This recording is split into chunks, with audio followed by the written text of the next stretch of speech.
So welcome everyone to our symposium, Dispossessing Detroit, how the law takes property. If you tweet about us, please use our hashtag LawReform19. Welcome to the panel on municipal bankruptcy, who gets what? This is going to be a panel discussion comparing the experiences of Detroit, Puerto Rico, and Harrisburg, Pennsylvania, and the citizens who call these places home during and after bankruptcy proceedings. So I'll introduce each of our panelists. First up is Professor Pottow, who teaches bankruptcy, contracts, and secured transactions here at Michigan Law. He co-authored one of the leading bankruptcy textbooks in the country with the Honorable Elizabeth Warren, Professor Jay Westbrook, and the Honorable Katie Porter. He is also my research professor. So welcome, Professor Pottow. Thank you. Do you want me to go now? Or? Hi, good morning, everybody. I'm glad that you're all spending your Saturday morning learning about municipal bankruptcy. I'm going to spend 5 minutes explaining to you how the entire bankruptcy system works. So basically what we do in bankruptcy is we provide for debt relief. And that is, I would say, a necessary but not sufficient condition for economic revitalization of financially distressed entities, both private and public, like we have with Detroit. And what's called the Chapter 9 municipal system is based as a modification or derivation of the Chapter 11 corporate system. So to understand municipal bankruptcy, you have to understand what regular bankruptcy tries to do. And regular bankruptcy in Chapter 11 is basically a negotiation process in which stakeholders come up with a plan of how to adjust their debts. Now, with any consensual negotiation system, you need to have what in the jargon of negotiation trade we would call bargaining endowments. And that's just a fancy way of saying rules and what you can use as hammers to beat people up. So, in Chapter 11, what we provide for is that if we can't work out a plan together and everyone doesn't play nice, we liquidate the company. And that means we sell off all the assets and it no longer exists anymore, and we cancel all the shares. You will note at the outset that that is a difficult thing to do with a city, because I don't know how to liquidate Detroit, and I don't know how to cancel its shares, and I don't know how to dissolve it. So that makes for a complicated negotiating environment when you've lost one of your major hammers or cudgels. Number two, when you go into bankruptcy and you liquidate, you have to give up all your assets. Now, humans have certain types of exempt assets because few people are enthused of liquidating your underwear. But for corporate entities, we take everything there is and we sell it. Now, that means when you have a city, you have to look at what the assets of the city are that can be sold. And we can talk later about some interesting assets that Detroit had and what was going to happen if they were sold off to the creditors. Number three, we have a strong notion of equality in bankruptcy. So generally, all the creditors share equally. And so if the plan is we're going to pay everyone 50 cents on the dollar and everyone takes a loss of half of their debts, you have to pay that same amount to everyone else. Now, of course, like all rules, there's exceptions, and many pigs are more equal than others in bankruptcy. But we have a norm of equality, and there has to be justified departure from that. So it's difficult to move away from that norm of equal distribution. The greatest exception to that is the concept of what we call secure credit. And secured credit is when creditors have special property rights that they've negotiated with, or that the law gives them as taxing authorities to claim specific assets. So I can take a mortgage in a parking garage, and if I have that mortgage on the parking garage, then I get that, and I don't have to share it with anyone else unless there's leftover values. So that idea of separating secured assets and what we call liens, secured mortgages, is important because that affects what you get paid out when you're having your big negotiation. 9 times out of 10, those are arranged by contract, so they're voluntary relationships of granting security. The 10th time out of 10, they're involuntary. So government authorities have the power to slap liens So if you don't pay your taxes to the city of Ann Arbor, they can put a tax lien. I think we've heard a little bit about that already today. The last thing I would say is that the bankruptcy process is a federal process, and under parts of our Constitution, that accords the federal government supreme authority if there's conflicting state law. So for example, if you have one of those bargaining endowment chips you have a collective bargaining agreement, and the state constitution says that gets paid above anything else. If you're in a federal bankruptcy system, that law can be abrogated and you can be forced to suffer the indignity of equal distribution with your other creditors, notwithstanding your contrary state law. Now, what makes Chapter 9 a little bit different from regular Corporate 11, and I'll end on this, is that there are concerns of federalism within our system that are reflected in Chapter 9.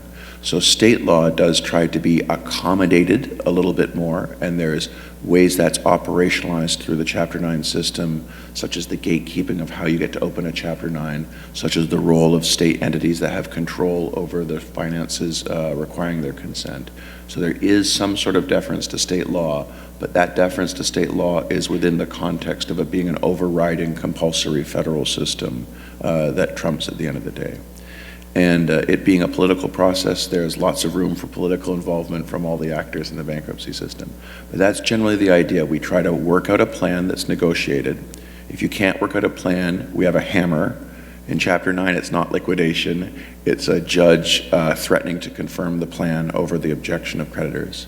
And we have strong norms of equal treatment of the creditors in that plan, with the exception, of course, of security, which is a main difference. And that's pretty much, that's bankruptcy, all you need to know. So you're going to cancel the rest of the semester? Don't bother taking the course.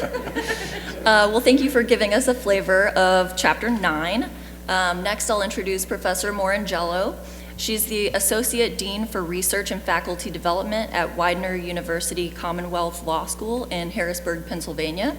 Her scholarship on municipal insolvency explores the relationship between state and federal law in Chapter 9, particularly the role of state financial intervention programs in resolving municipal financial distress in the first instance. Okay, well, thank you very much, and it's so exciting to be here. I just loved that first panel, and I'm looking forward to the rest of the day being just as good. So first I want to frame municipal bankruptcy within the theme of dispossession that we're talking about today. And when you can think of municipal bankruptcy as dispossessing residents, you know, a lot of the dispossession events that the panel talked about this morning happen independently and outside of bankruptcy, and often are events that precipitate bankruptcy. I think Professor Seamster said, you know, blight doesn't just happen. So municipal bankruptcy, though, or municipal insolvency, which are really two different things, can certainly dispossess the residents of their voice and their governance, right? You saw that in Detroit with the emergency manager. Municipal bankruptcy can dispossess a city of publicly owned property, but I want to talk about that in a little bit more detail because Professor Pottow did tee that up. And then because municipal bankruptcy and insolvency play out very, very publicly, you know, they really stigmatize cities and the people who live in them. So my role on this panel, as it usually is on municipal bankruptcy panels, is to talk about what happened in Harrisburg, Pennsylvania, which is Pennsylvania's capital city, both before and after the city filed for Chapter 9 bankruptcy in October 2011. And because I have 5 minutes to start this, I'll talk a little bit more about what Chapter 9 does and does not do, a little bit about the characteristics of Harrisburg, and then a little bit about the characteristics of Pennsylvania's Municipalities Financial Recovery Act, which is also known as Act 47, and that is the law that provides state oversight of struggling municipalities in Pennsylvania. So let's start with the bankruptcy law again, because I want to stress a couple of things that Professor Pottow talked about. So first, is the relationship between state and federal law. So, remember from your constitutional law courses that under the 10th Amendment, the federal government basically has the powers that are enumerated in the Constitution, and then the powers sort of given to them by the states. And as a result, Chapter 9 doesn't fit very well within the Constitution, right? And it was challenged, or the predecessor to Chapter 9 was challenged in the 1930s when it was first made part of the Bankruptcy Code because it was seen as the federal government tromping on states' rights, and municipalities are creatures of their states, and so how do you have state and federal law work together? And really, Chapter 9, or the predecessor Chapter 9, was designed to allow the federal bankruptcy process, which is just focused on resolving debt, the federal bankruptcy process to step in when state remedies were not sufficient. So the idea is that the state process is really supreme, and then when it doesn't work, for example, you can't impair contracts under state law, then bankruptcy steps in. The other sort of unique thing about Chapter 9, and it goes back to negotiating and baselines and property, you all remember the controversy over the collection in the Detroit Art Institute. I mean, Detroit Institute of Art has a unique kind of property that most struggling cities don't have. Well, municipal property is deemed to be held in the public trust. As a result, creditors cannot force the sale of property, yet the municipal bankruptcy system or the state-run municipal insolvency system, or both, can operate to dispossess the city of that property, but that all has to be consensual, right? So whoever is running the bankruptcy process has to get the consent of everybody involved to sell that property. Okay, so quickly, what happened in Harrisburg and and I'll relate this again to the former panel. So, in the former panel, Professor Seamster talked about black spaces and white spaces, and this is kind of what we have in Harrisburg. So Harrisburg is the capital of the state of Pennsylvania. It only has, however, 49,000 residents, 50% of whom are black, 30% of whom are under the poverty line. Now, the surrounding county, Dawson County, is 19.2% black, 12.9% of the residents are in poverty. The median home value in Harrisburg is about $80,000. The median home value in Dawson County is about $160,000. Because Harrisburg is the state capital, 50% of the land is tax exempt. Okay. Pennsylvania is known for its many tiny little municipalities, right? And so, there's a lot of these people cause their own problems, they're not us, so on and so forth. Harrisburg filed for bankruptcy in October 2011. In order to file for bankruptcy, a municipality has to be authorized by its state, and only about half the states authorize a bankruptcy filing. Right before Harrisburg filed, Pennsylvania passed a law that prohibited Harrisburg from filing for bankruptcy. The city council and the mayor were at odds. The council went ahead and did it anyway. The members of the city council, though, really thought at that time bankruptcy was preferable to the state program that the city was already in. So the city was in Act 47. Act 47 was developed in the late 1980s to deal with the devastation caused by the decline of the steel industry in Pennsylvania, okay? And Act 47, when it was written, actually, was designed, again, to work with bankruptcy. But a lot of people sort of forgot that history, that the state and federal powers were supposed to work together. So the city files without authorization, the case gets thrown out of court, and the city remains in Act 47. Now, because my time is running out, I just want to talk about a couple of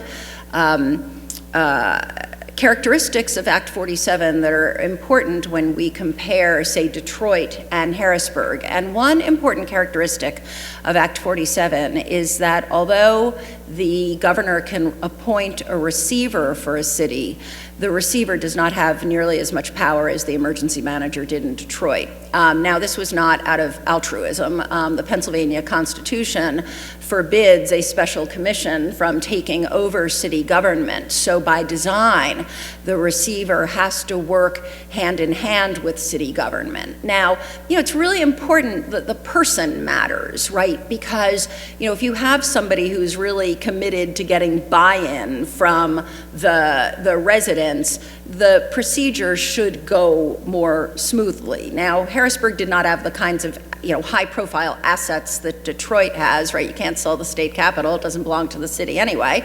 But the insolvency proceeding did result in monetizing the parking system, which actually caused a lot of consternation because now people all of a sudden had to pay for parking, and also sold off a major asset that kind of caused the whole thing. So it was a very poor city to begin with, but there was a trash-to-energy incinerator that had fallen out of compliance with environmental laws. The city hired a very untested contractor to retrofit it. The contractor was not able to get a performance bond, which, wait, this is a public project, how did that happen?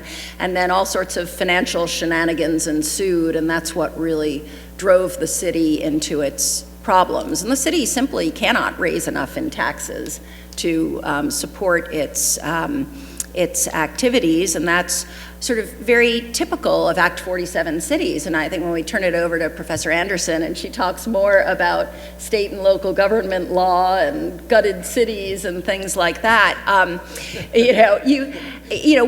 the answer is really, sorry about that, but I mean, the answer is really, these tiny little municipalities are not necessarily viable on their own, right? And bankruptcy can only solve a tiny little part of that. So I will leave the rest of it to questions. Excellent, thank you. So Professor Skeel is next. He teaches bankruptcy, among other things, at the University of Pennsylvania Law School. He's written a lot about Detroit and other municipal bankruptcies, and he is on the oversight board for Puerto Rico's bankruptcy. Thanks a lot. So what I'm going to do is add Puerto Rico to the picture that we're painting at the moment, and I'll do three things very quickly. One is a very, very quick context of Puerto Rico to generate a comparison to Detroit, and then second, I'll talk a little bit about the Puerto Rico Oversight Board that I'm on and what we're doing. And then finally, I'll talk just about some similarities and differences as I see them to the Detroit situation. So starting with the context, as you know, and you'll hear more about today, things are dire in Detroit. There's been a huge population drop from 1.8 million people in 1950 to about 673,000 today. The poverty rate is 35 or 40%. The median income is a little over $30,000, which is about half the American median income, although it has gone up in the last couple of years, which is encouraging. You look at all these numbers, everything is worse in Puerto Rico. Puerto Rico is an American territory. It's by far the biggest American territory. The status of Puerto Rico is a huge issue, both on island and the United States as a whole. Population, as with Detroit, is dropping. It's dropped from 3.8 million in 2004 to 3.2 million right now. We are projecting that it will drop a total of about 30% in the next 10 years. Poverty rate, I just said that the Detroit poverty rate was 35 or 40%. In Puerto Rico, it's 43%. The child poverty rate in Puerto Rico is 56%. The median income in Detroit, as I just said, was $30,000, which is at the very low end of American median incomes. In Puerto Rico, it's a third less than that. It's $19,000. So what is the board and what is the board doing? We were put in place by 2016 legislation called PROMESA, which means promise in Spanish. There are 7 of us. We were appointed through a complicated appointment process that I'll say a word more about in a minute. We have 2 main tasks. The first task that we have is to certify 5-year fiscal plans. And the long-term objective is to get Puerto Rico's budgets balanced and to right-size the government so that it is sustainable over time. So first task is certify fiscal plans. Second task is to restructure the debt of Puerto Rico, both at the Commonwealth level and with respect to its public corporations. We're enormously popular in Puerto Rico. As of a couple of days ago, we had a less than 40% approval rating. That actually is up from about a 20%, 15 or 20% approval rating, somewhat like the emergency manager in Detroit, but he's popular now. I'm not sure if we'll ever be popular or not. But what we've done so far, we've been in place for 3 years. Our 3-year terms are up, but there's no mechanism, there's no requirement that we be replaced, and so the 7 of us are continuing to serve at this point.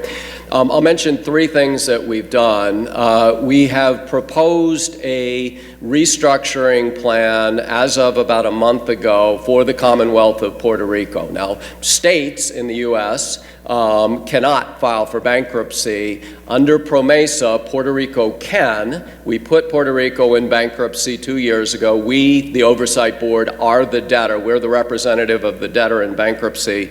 We filed a restructuring plan about a month ago. Very, very big step in the case, but still a long ways from a final restructuring of the debt.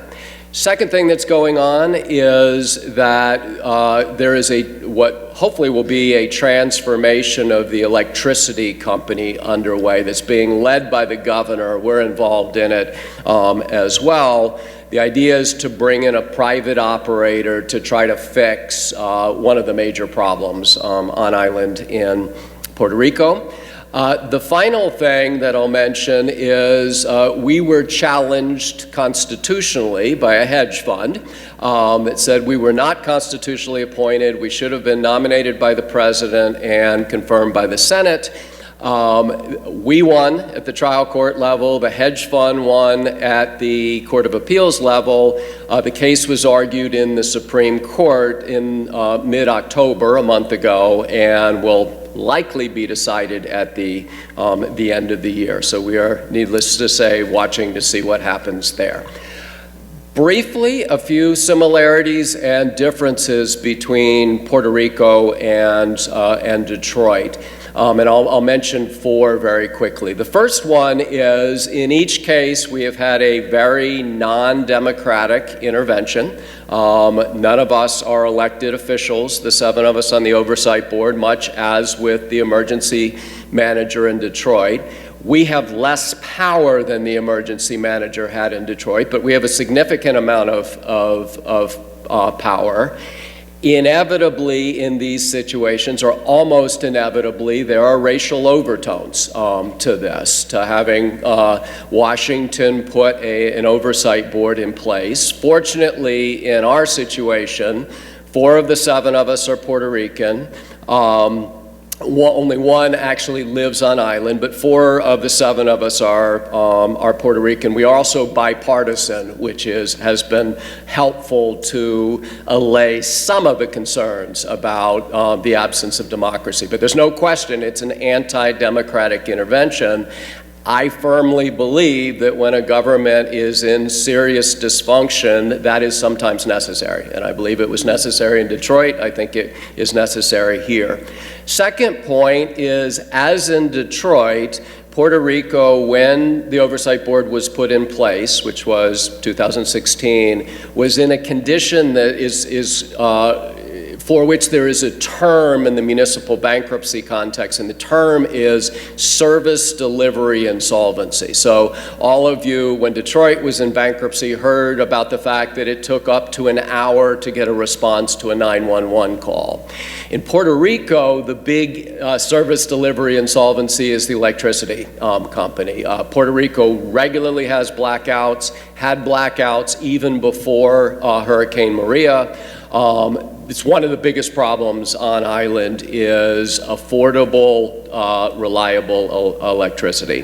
Third, we have watched the Detroit bankruptcy very, very carefully as we've been thinking through the Puerto Rico situation, and there are lessons, in my view, both good and bad from Detroit. Good lesson is Detroit very significantly restructured its debt. It also adjusted the pensions a little bit, which is unfortunately, in my view, necessary in these situations. The bad side of Detroit, in my view, and something we've paid a lot of attention to, the mediation at the heart of the Detroit bankruptcy was optically very bad. There were lots of problems with it. It was secret. There was too close a relationship between the lead mediator and the bankruptcy judge. We have assiduously avoided that in Puerto Rico. Another sort of negative lesson about Detroit is, in my view, Detroit did a great job of restructuring the debt, not quite as great a job at addressing some of the operational problems with governance in Detroit. Final thing that I'll mention is Puerto Rico is very different than Detroit in many respects. We don't have a Detroit Institute of Arts that people are focusing over, but there is a property or money issue at the heart of the case as a result of Hurricane Maria. In Detroit, the solution that was reached ultimately was the grand bargain over the Detroit Institute of Arts. In Puerto Rico, the big issue right now is how much federal disaster relief money is going to come in and what's going to happen with that money. The money is absolutely essential to Puerto Rico's recovery, but it also creates problems. It creates concerns about, is that money all going to go to creditors, inevitably? And people in Congress are very concerned that it not. It also, unfortunately, in the short run, reduces the willingness to reform in ways I believe are necessary in Puerto Rico. So it's very much a good news, bad news kind of situation, and I'll close on that note. All right, thank you very much. Last up before we open this discussion is Professor Anderson. She is a Stanford Law School professor who's currently writing a book that's due late next year called The Fight to Save the Town.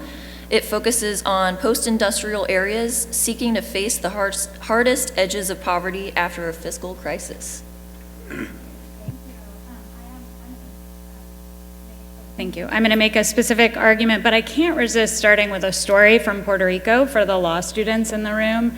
I went to Puerto Rico for an event not unlike this at the University of Puerto Rico, and a student actually stood up after the panel, and they actually asked about their rights in the face of police tear gas, really unrelated to the subject of the meeting per se, but desperately on their mind, because while I was on the airplane, Puerto Rico had a May Day protest, a series of massive outpouring of street protests related to the deep, deep cuts to government services that I have worked on and David is fighting and working on and are so important to Puerto Rico's recent history. And the next, soon after that day of panels, I met with a couple of students, again, just like all of you who are in your law school prime, trying to focus on your studies.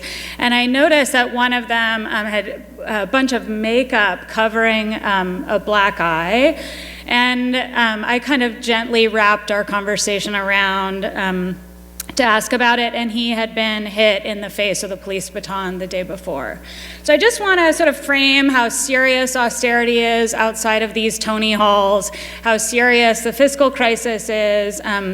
Obviously, it is no further away from you than Detroit and Flint and Inkster and Ecorse and so many other municipalities all around this state and this region. Okay, but my real planned remarks. I'm going to engage in a little bit of panel nullification here because I was asked to talk about who gets what, and I'm not going to talk about that at all.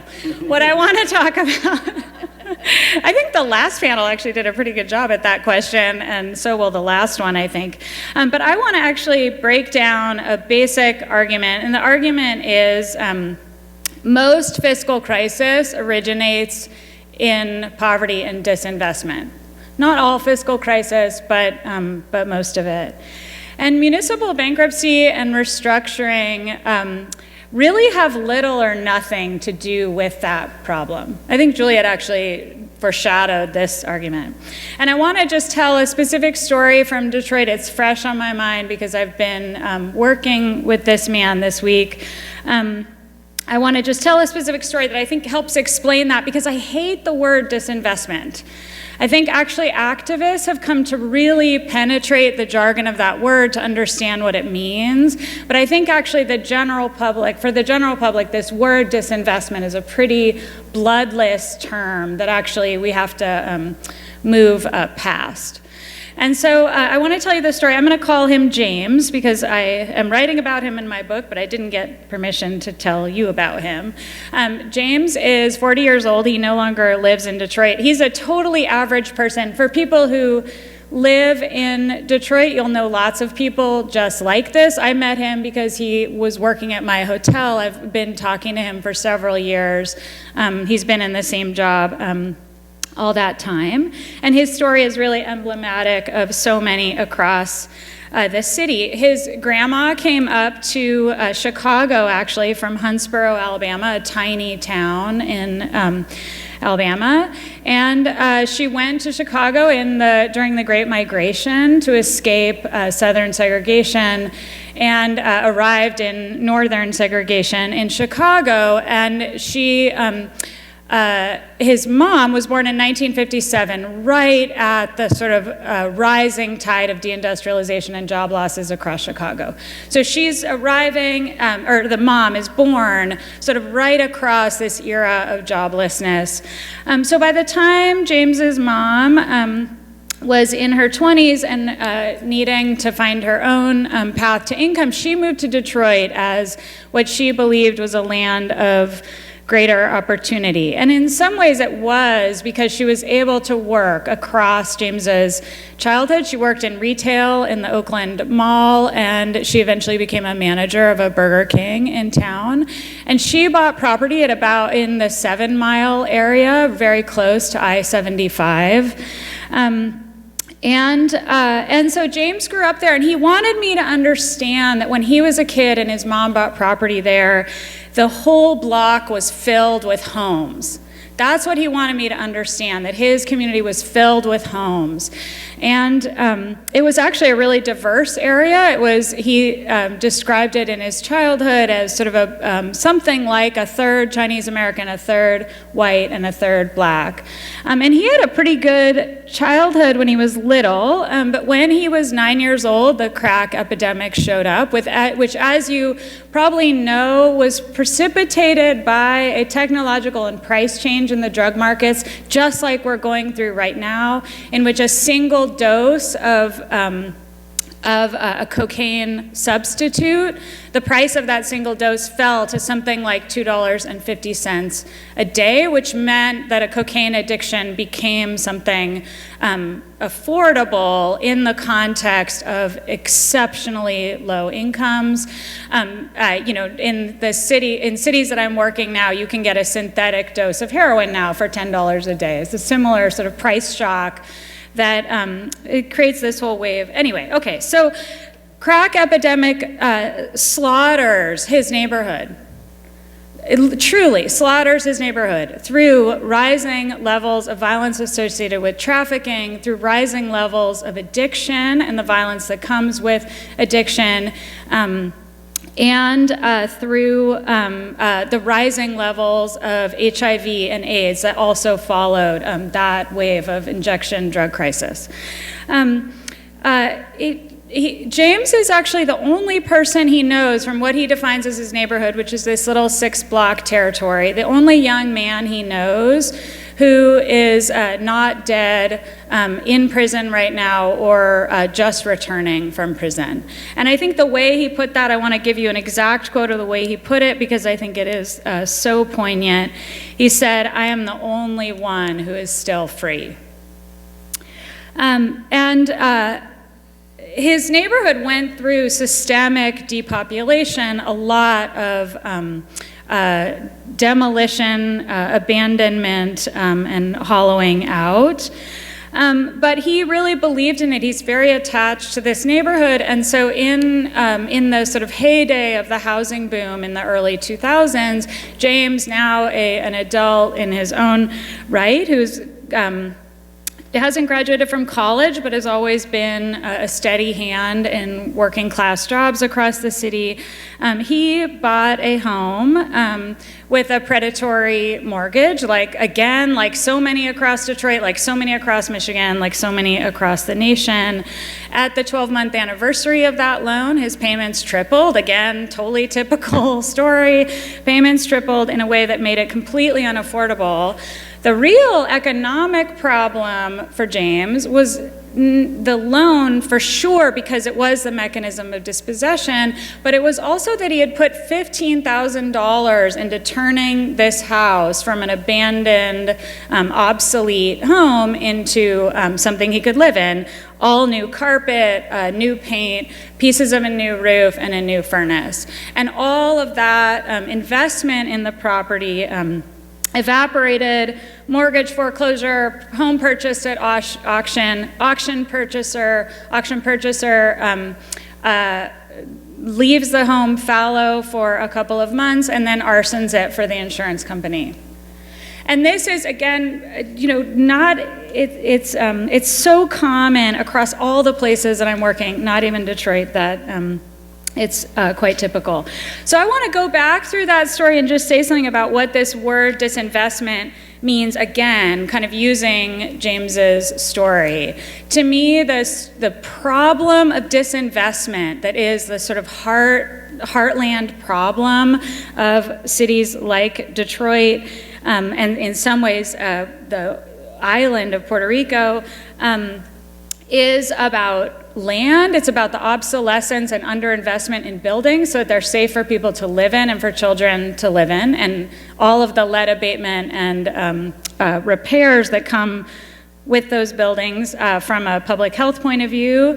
It is environmental decontamination, because these are industrial hubs. They are littered with the residue of industrial contamination. It's about infrastructure and underinvestment, as every industrial city in America is past its due on a massive reconstruction of its water and sewage system. Detroit is no exception. So massive disinvestment in its basic infrastructure, especially as required for stormwater disposal in the rising extreme weather events that we find ourselves in the Midwest. Local government, underinvestment in local government, and a collapse in basic trust in the absence in the apparatus of local government. And last, but actually most important, underinvestment in people.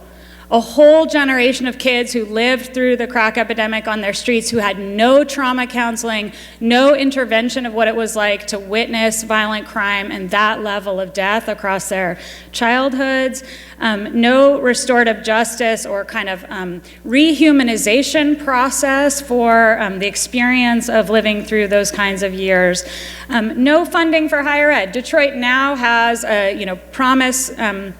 program like other cities built primarily by philanthropy to fund higher ed, but that skipped a whole generation and sometimes two, depending on what you're talking about. And just disinvestment in education more broadly. So I just want to come back to this basic kind of argument that bankruptcy really doesn't have tools for this, and then I promise I'll wrap up. It really doesn't have strong tools for this disinvestment problem. It does transfer assets that have devalued, which is part of the pain and the dislocation of the bankruptcy itself, because it transfers assets at their weakest point, even when those assets have use value. They can be used as homes, they can be used as upward mobility, and even when they have future value. But they don't have monetary value right now. That's the whole sort of outcome of decades of disinvestment. And we can talk more about the sort of aftermath of bankruptcy more broadly, but I will say that one of its risks is that it provides debt relief. That's its whole purpose, as you've heard, which necessitates increased administrative efficiency at revenue collection.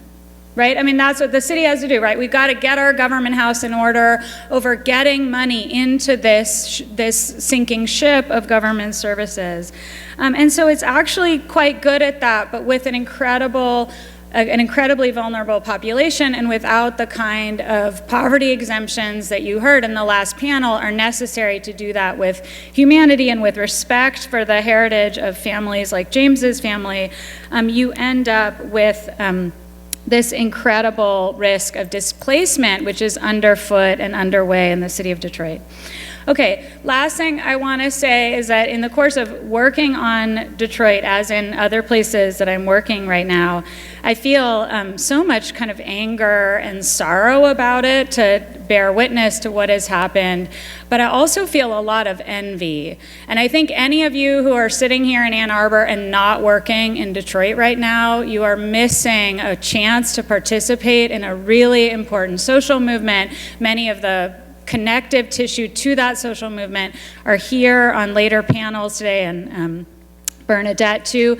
And that work is right here at your doorstep. You have a chance to be part of the urgent restorative work that is necessary, because I think actually the opposite of disinvestment is not reinvestment. The opposite of disinvestment is restoration.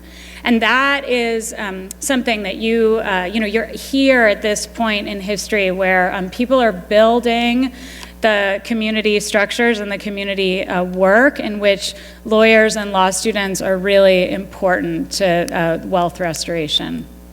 Okay, thank you, sorry. Thank you very much for that, I'm sorry. Professor. Okay, so I'm going to kick us off with one question, and then we'll open it up to the audience. So this is for Professor Moringiello, but anyone else feel free to answer this as well. How do we determine whether municipal bankruptcy works, and what should happen when a municipality is non-viable? Yeah, so this is a really good segue from Professor Anderson's remarks, because as she said, municipal bankruptcy, or bankruptcy under Chapter 9 of the Bankruptcy Code, has a very limited purpose. So I want to get back to state involvement for a second. So, I said under the original design of the Bankruptcy Code, it was meant to work with state intervention processes. But only half the states actually authorize bankruptcy, and even many of the states that don't authorize bankruptcy don't have a robust system for intervening in municipal financial distress. Now, you might be sitting here close to Detroit thinking, robust system, do you mean everybody should have an emergency manager? No, I don't.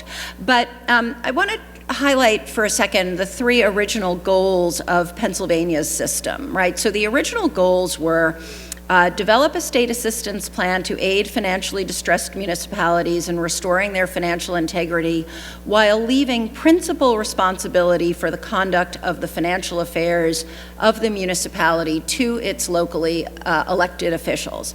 The second was to create an updated procedure for municipalities to file for bankruptcy if necessary. And then the third was to develop a procedure for consolidating distressed municipalities that are no longer viable. Now, that third one has been a tremendous challenge, right? And Professor Anderson was just talking about Detroit, which, was a very, had a lot of people in it. It's large geographically. A lot of these cities that are distressed, and particularly in my state, cities and boroughs, are very, very small. And you see their Act 47 reports and they'll say, this place is no longer viable. So, municipal bankruptcy solves or is designed to solve the debt problem, but it really needs to be working with, as Professor Anderson said, more of an investment in what local government looks like and what local services look like. We sometimes say in Pennsylvania that we have lots of subdivisions with fire trucks, right? That's not sustainable at all, right? There has to be a broader conversation about regional delivery of services, for example. One, I guess, positive thing about Harrisburg's insolvency was it did lead the state to make much needed revisions to our process for resolving financial distress on the state level. In other words, revisions to Act 47, because that law was passed in 1987. There's a borough that has been in since 1988. Scranton has been in the program for almost 28 years. Chester, Pennsylvania, which is where the main campus of my university is, has been in for 24 years. The program allows cities to charge more in taxes, right? And then once they're out, they can't do that anymore. But that's not great either, because as I described the demographics of Harrisburg, there's never going to be enough money to provide the services that the cities need to provide. So how we determine whether municipal bankruptcy works, I think, can't really be answered without looking at what the state is doing proactively to fix some of these service problems that municipal bankruptcy can't possibly fix. Can I add just a quick word to that? And that is, I just want to say that there's a widespread view that municipal bankruptcy is only about debt restructuring and that's all it can do. In my view, that's a misconception. When a city is in such financial distress that bankruptcy is the only realistic option, inevitably there is governance dysfunction at the heart of it. And for municipal bankruptcy to work, in my view, it has to do something operationally. And I believe the current system can. The judge is required, before it lets a city out of bankruptcy, to conclude that the future of the city is feasible. There's a feasibility requirement, and in my view, that's an opportunity to look at these operational issues. It's not an argument that municipal bankruptcy can solve the disinvestment problem, as Michelle was talking about. I don't think it can, but I do think that it can move a city forward operationally as well as restructuring its debt. I'd like to defend the conventional view a little bit, which is that the focus of the insolvency is to deal with the debt overhang. And Professor Skeel is, of course, correct that you have to do an analysis of feasibility, and that's true in the corporate context as well. And I think I agree with your point, David, that there might be more bang for your buck in a municipal insolvency, because if you think an input into the distress is governance dysfunction, you have more of a lever to do that in the municipal context.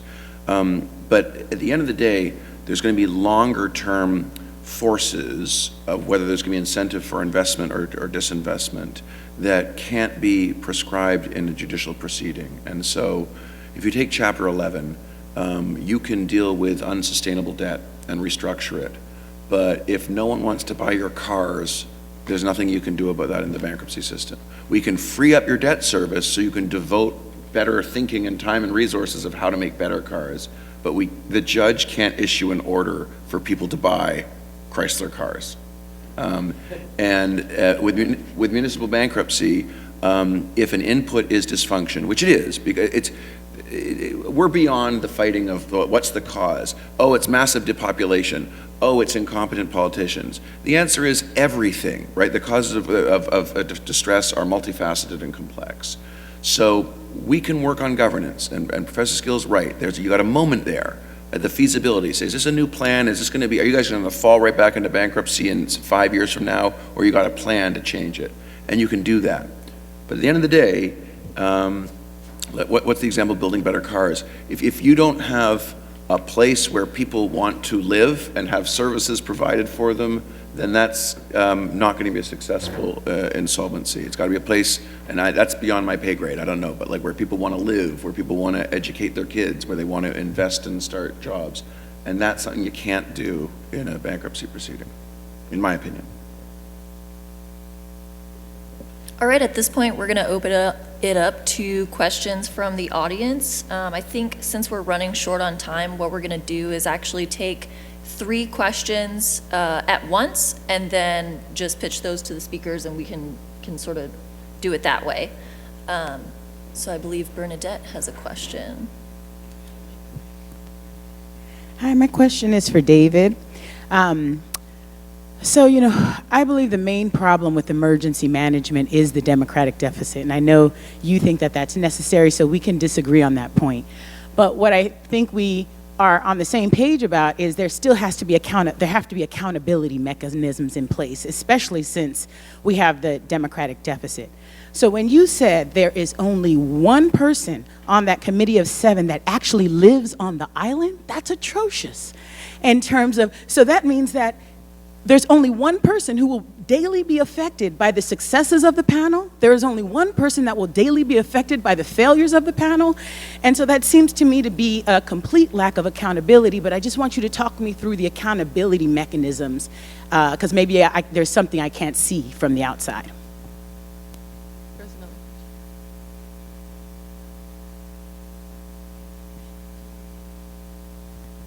Yeah, just to echo and add on to Bernadette's points, my question was also for Professor Skeel. I would say that your comment that the optics were really the most problematic thing is a little bit less than the full story. The mechanism by which the appointment was made, it's not just an anti-democratic process to have emergency management. That law came about in a non-democratic way itself. So everything that follows is based on something that was itself flawed.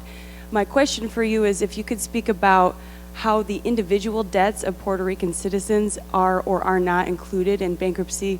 In Detroit, we saw, for example, during the bankruptcy, a coincidence of mass water shutoffs, mass tax foreclosure, where the debts of individuals were extracted in order to meet bond ratings. And I wonder, are those being considered and forgiven potentially as part of the bankruptcy?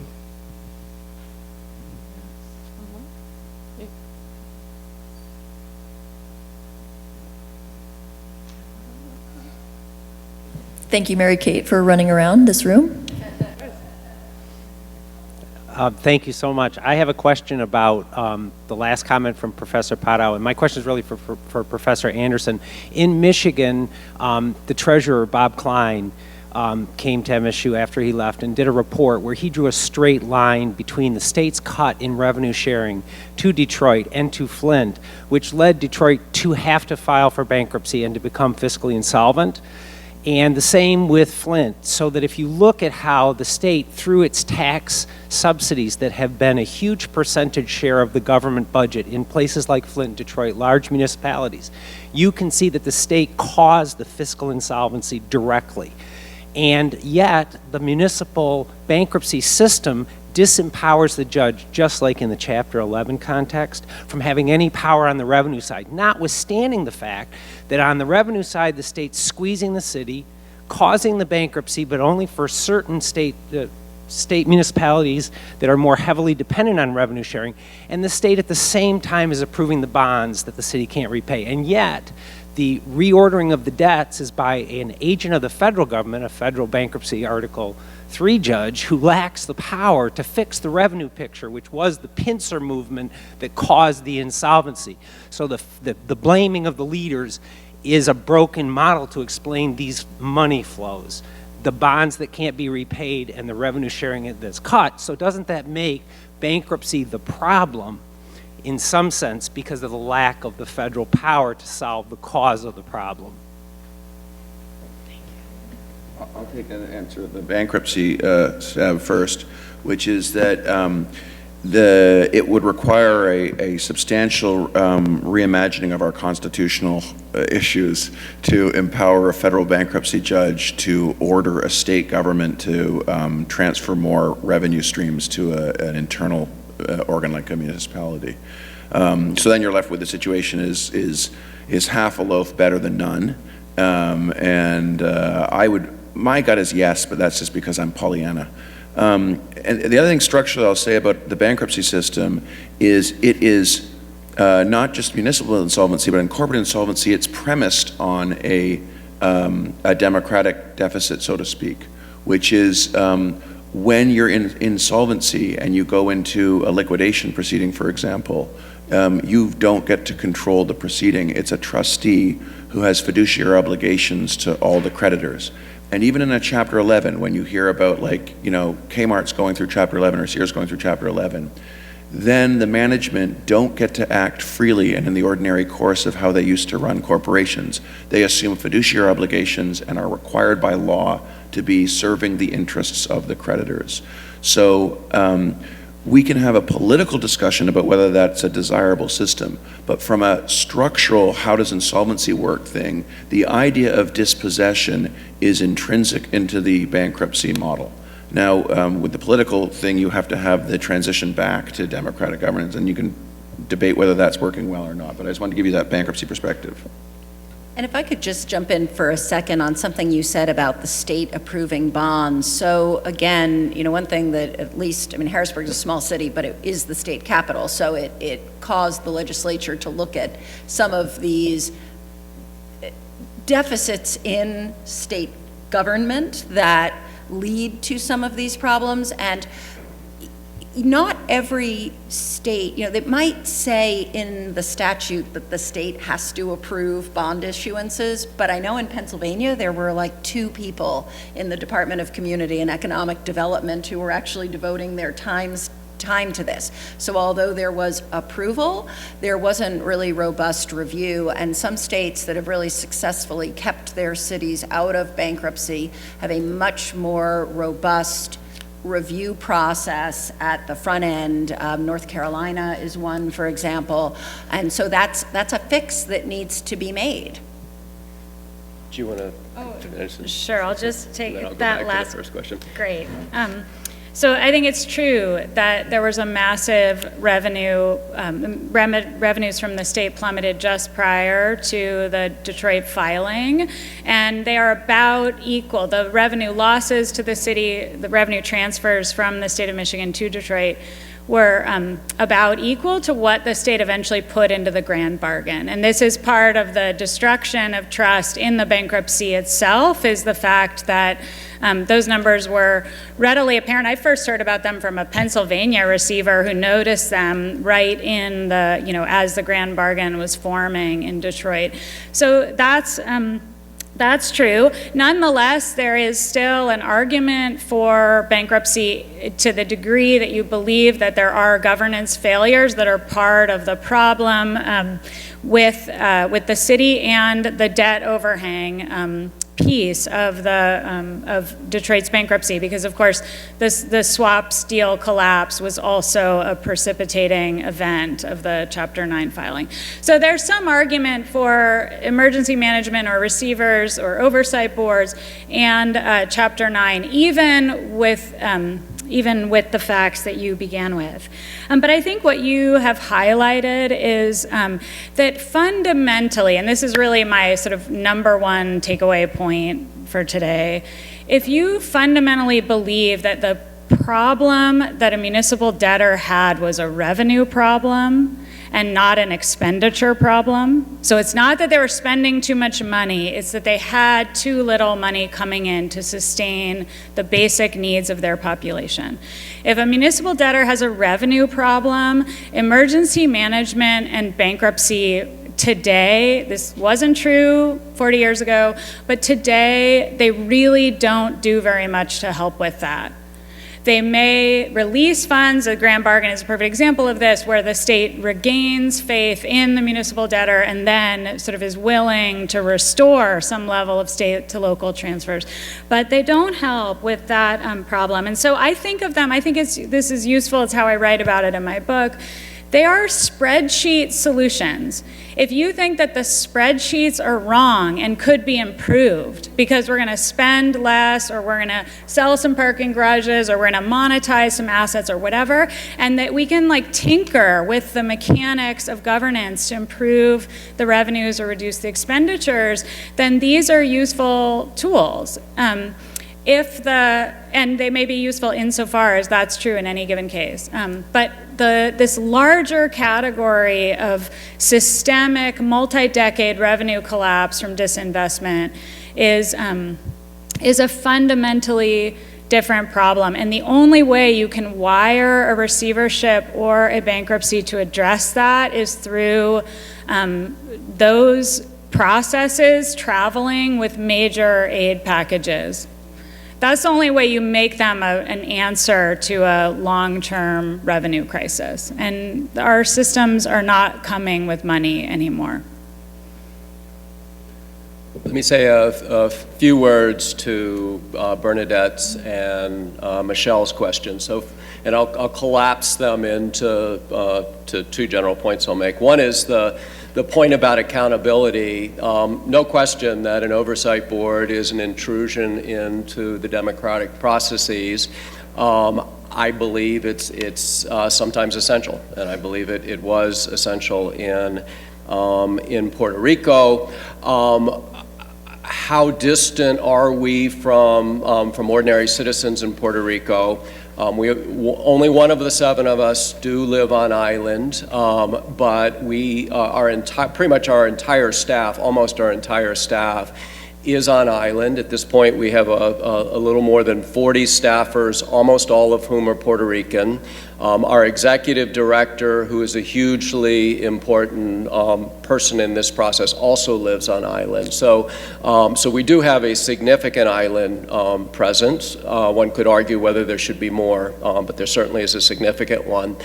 Unlike the Detroit emergency manager, we don't displace the governor and government of Puerto Rico. We have to work with the governor on pretty much everything that we do. So I think that reinforces the accountability a bit.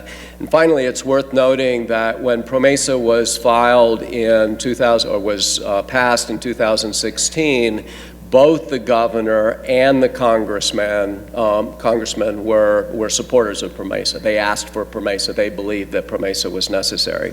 On the question of individual debt forgiveness, PROMESA doesn't do anything directly about that. It's about Puerto Rico's debt forgiveness. Puerto Rico had no way to restructure any of its debt prior to PROMESA. Now the debt is being restructured. Puerto Rico has not had to pay pretty much any of its debt for the last 3 years while this process has been going on, which is very, very helpful. That doesn't solve the process for individuals and the future of individuals, and the question of what happens with ordinary Puerto Ricans, particularly when the kinds of revenue collection measures that Michelle has talked about kick in, and they will kick in Puerto Rico just as they've kicked in Detroit. That's going to be a huge issue. Hopefully Puerto Rico's economy will be better, and that will provide more access to jobs, but there is going to be an issue here. And so the same kinds of issues that y'all are talking about, we're talking about with Detroit, are also essential for Puerto Rico. All right, please join me in thanking our panelists.